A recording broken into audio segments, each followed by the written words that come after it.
The 2019 general election has come and gone, while the Independent National Electoral Commission, INEC, can rest easy. Election petition tribunals are buzzing with activities as politicians not satisfied with the results declared by INEC trunk to election courts.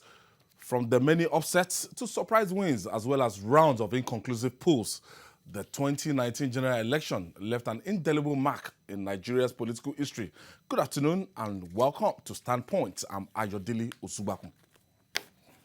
Joining me on this edition to take an overview of the election and also to look at the dynamics of the electing principal leaders of the Ninth Assembly is the Executive Director of the Coalition for Democrats for Electoral Reforms, CODA.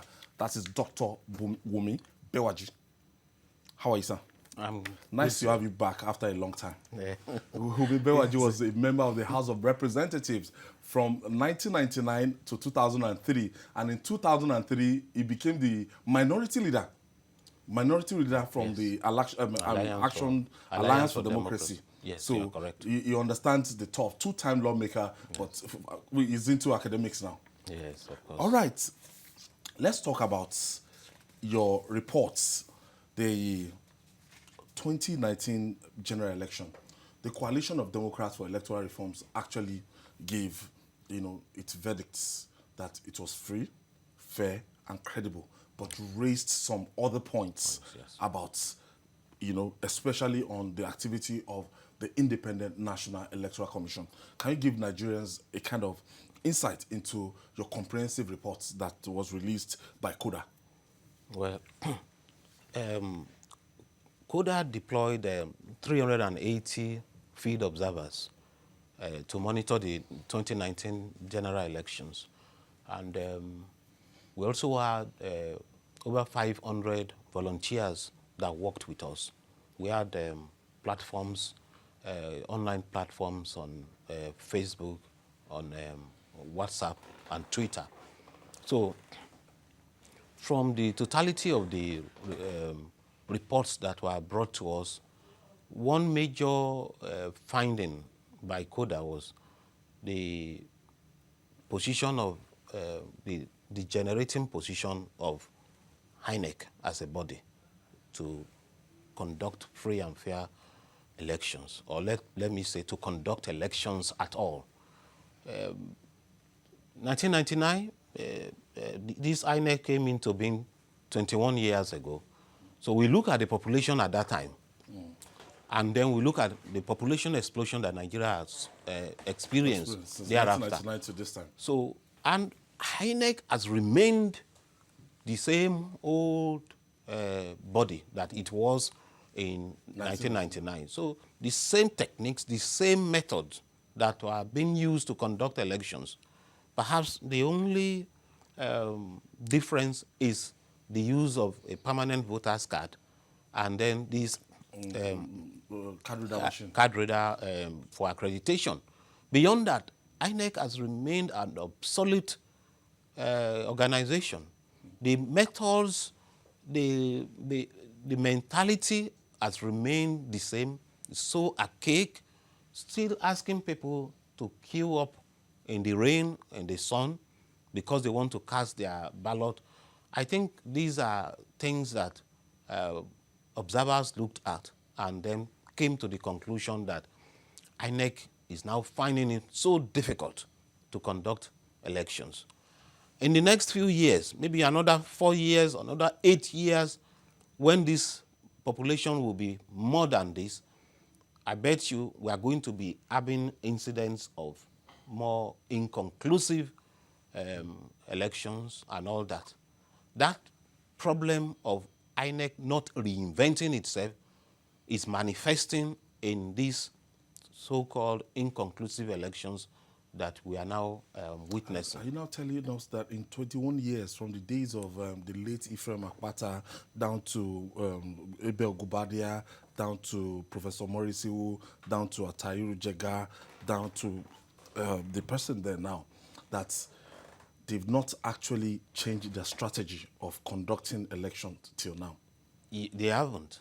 Like I said, apart from the card reader thing and the permanent voter's card, what else has INEC done?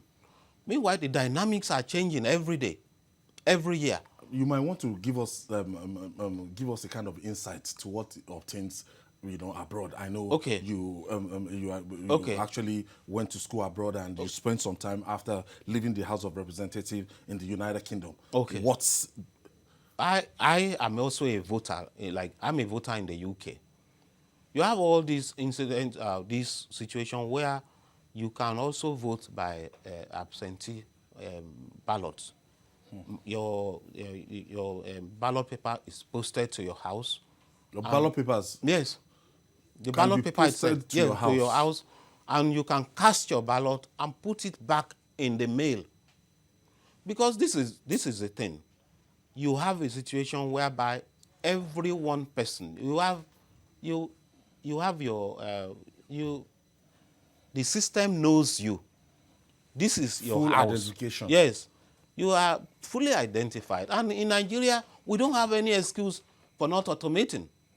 We don't have any excuse any longer because you now have the BVN, which we are using in the bank. National ID card. Yes, the we have voters national ID card. We can synchronize all together. I am saying this, Nigeria has the biggest pool of biometric data in the whole world. Really? Yes. There is no other country that has the number of biometric data that Nigeria has. In the UK, in the US, you cannot gather this data without the human rights community challenging you as to how you want to use it. invasion They of will take privacy yes, and- as amounting to violation of privacy. But in Nigeria, you did your BVN without any law, no law backing the BVN. Yet Nigerians were made to comply with that, and you have this BVN over 70 million. What are you doing with it? You have the driver's license. You collected biometrics to process driver's license, and then you are not using that also. You are not synergizing. There is no synergy of all this data for you to be able to use it for purposes of election. So what we are saying is that you have to automate. You have to embrace technology. There is no point again for people to be filing out on election day just because they want to cast their ballot, except probably in the rural areas. But people in urban areas should be able to cast their ballot without going to one Queue venue physically. to queue. Yes. I'm talking in terms of Nigerians in diaspora, given the opportunity to actually participate in the exercise. 2019, we said it's not possible, that the time is too short and everything. For us to devise new means, and do you think something is wrong with our electoral law, ab initio? Well, there's nothing wrong with our electoral laws. We had the electoral law. We used that law to conduct the 1999 election. Then what we are saying is, if we embrace technology, for example, you obtain your international passport, your data is imputed into the computer. So whether you are in Jamaica or you are in Australia, you want to vote, then there should be a means by which you can cast your Anywhere in the because world. that passport belongs only to you, just as your BVM belongs only to you. So you should be able to then vote wherever you are all over the world. But do you know that there are some interest in INEC? Probably. Oh, because you look at INEC's budget from 1999 till date, it's astronomical as at today. We can use a fraction, very negligible fraction of what INEC is doing today, or is using to conduct election today, to automate, to move from this manual to technology-based elections. Let's talk about voter apathy now. In the presidential election, we sat down to do the research, and we discovered that the number of people that took part in the exercise, out of 72 million Nigerians that had their PVC, 46 million Nigerians decided to sit down at home. They did not participate in that exercise. Yes. As the president was determined by barely 35% of Nigerians, of the entire registered voter in the country. Are you not worried at this trend? What did CODA identify as being responsible for the seeming apathy we experienced during 2019 election? Well, the national average was 34%. The national average, 34%, is even worse in some places, in some specific places. Like in Lagos, you had 18%. 18? 18, yes, 18% in Lagos. Out of 5.5 million registered voters. In Ekiti, it was 19%. In Ondo, it was 19%. So But the Southwest was, the turnout was yes, woeful in the Southwest. Exactly. In Rivers, it was 21. But you look at a state like Jigawa, it was 53%. 53. Yes. A state like Kebbi was 50%. Sokoto was 50%. So what do you see? You see Northwest. you see a situation whereby in places where you have these so-called elites, the conclusion of CODA was that these so-called elites don't come out to vote. They don't come out to vote, and something really urgently has to be done about that. In And spite of the sensitization, the awareness that went into that election, people still the elites chose. would rather want to vote on Twitter, on Facebook, on WhatsApp, rather than going to because they believe that that is only for the lower cadre of the community. Because you discover a situation whereby none of our so-called rich people, a lot of them, a huge population of them, never showed up because we instructed some of our CODA observers to look out for some of individuals. yes, to look out for some individuals in their communities. They never showed up for the two elections. We'll take this quick break. It's still Standpoint. When we come back, I still have Dr. Wumi Bewaji in the house. Please don't go away. Stay with us.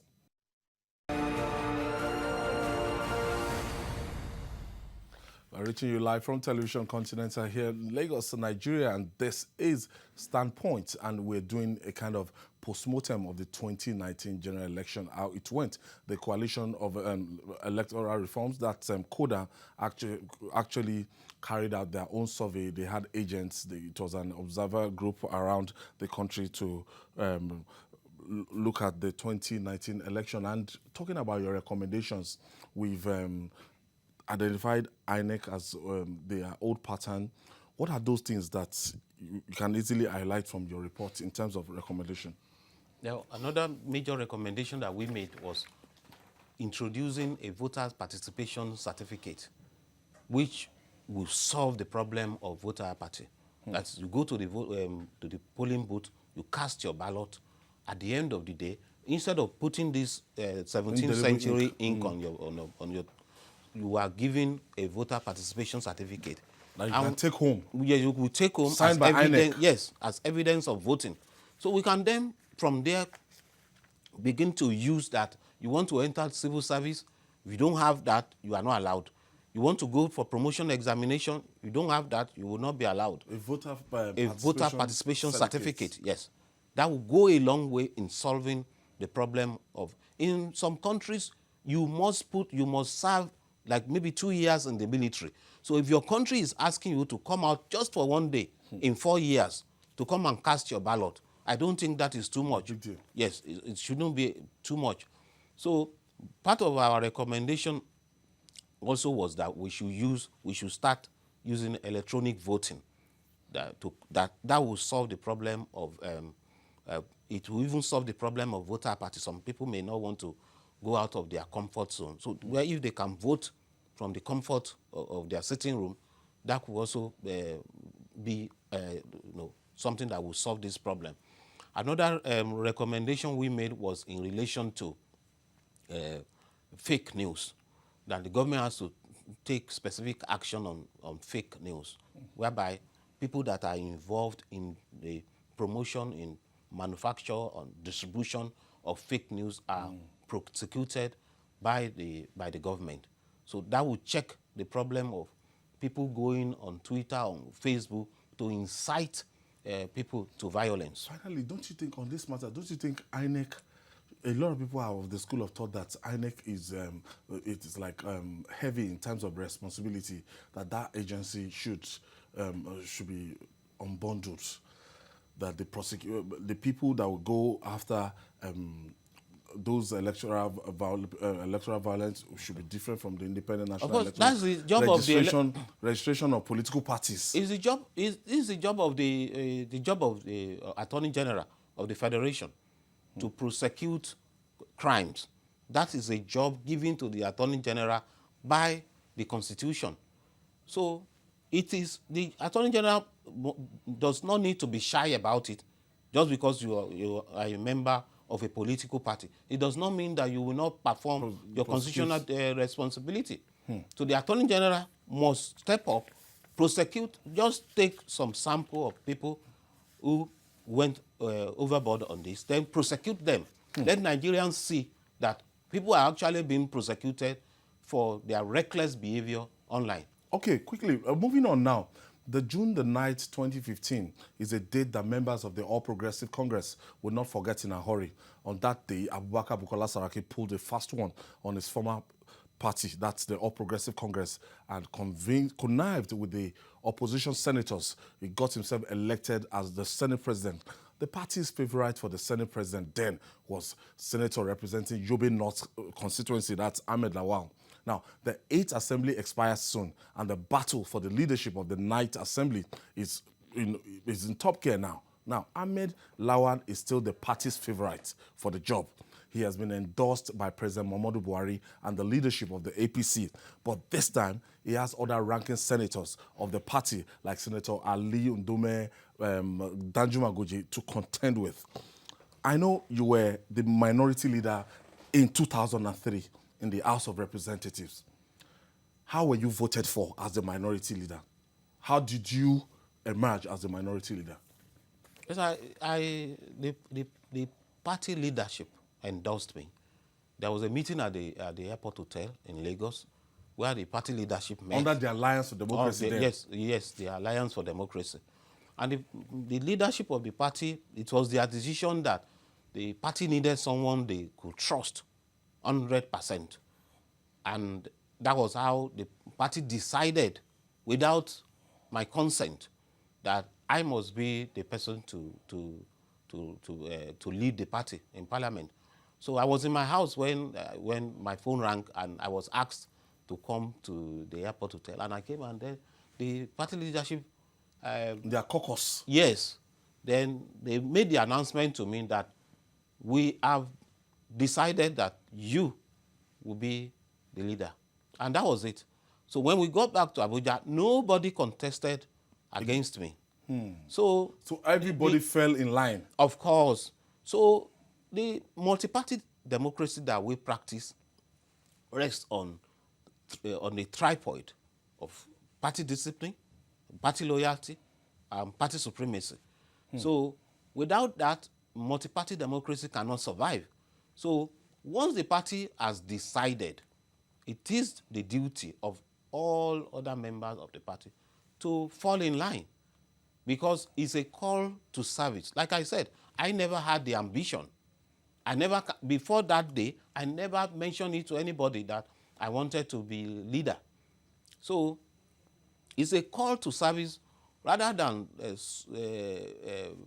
something for anybody's personal aggrandizement. So it is not born out of, it must not be born out of somebody's ambition, but rather the party knows its members very well. So it is the responsibility of the party to then decide that, okay, this individual will serve our interest better than this individual. It does not mean that the individual that is not taking cannot be given other assignments. But for this purpose, we have chosen Mr. X to be Senate President or to be Speaker. I think you as a two-time lawmaker, a lot of people will say that, look, the National Assembly should be allowed to choose its leadership, that the executive must not in any way interfere, that there's separation of powers, that they should allow the legislature to choose who we saddle, who we pilot their affairs. No, wrong premise. It's not between the legislature and the executive. Rather, it's between the party and the rest of Nigeria. Because a party contested the election on a specific platform. And, the platform of security, platform of economy and all that. And then it's the party that can then go back and sit down and say, okay, now we have a president from a party. Because the party has to balance so many interests. So, for example, I say this. The North has 68% of the representation in the National Assembly. 68% yes, of the entire representation. Of the entire representation. So if we are to leave it to the whims and caprices of lawmakers, then that means that the entire leadership, Senate President, Speaker, everything can come from a particular region. That is where you need the party. That is where the party must come in and say, yeah, the president is from this place, the vice president from this, then the Senate President must come from here, the Speaker must come from here. It is the responsibility of the party to do that, and not the job of any rogue parliamentarian to now impose his own ambition on the party. It's never done. How about a situation whereby my party is saying, look, they are not endorsing me, and I'm going into alliance with the opposition party, and I promise them maybe a position in the principal office. What happened in the 8th Assembly? And what happened in the 8th Assembly was shameful, and is born out of the ignorance of the members of the PDP not appreciating their job as an opposition party. It's not about getting a position. It's about giving Nigerians the opportunity of a choice of policies and programs. Now, a government that you are supposed to be opposing, to be preferring alternative ideas to their own programs, if you now join that government, that means that in good conscience, you cannot be sitting as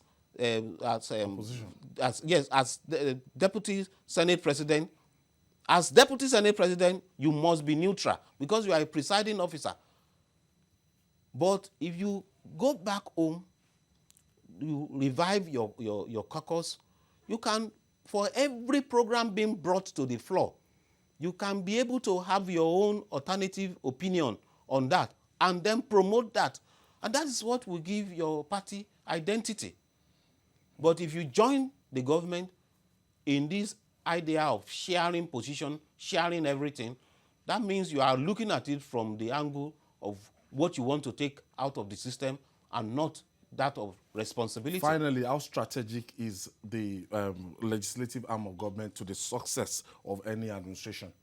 It's very strategic because the legislative agenda of any administration must be ironed out between the caucus of the party and the presidency. So the presidency needs the National Assembly as much as the National Assembly needs the presidency. So as much as we talk about independence of arms, then there must be cooperation and collaboration for any administration to succeed. I want to thank you. I'm sure we are going to be bringing you more days ahead. Dr. Wumi Bewaji. Dr. Wumi Bewaji is of the Coalition of Democrats for Electoral Reforms. That's CODA. And that's our package on this episode of Standpoint. Thank you so much for watching. I'm Ayodele Ozubakun. You can watch our repeat broadcast later in the day.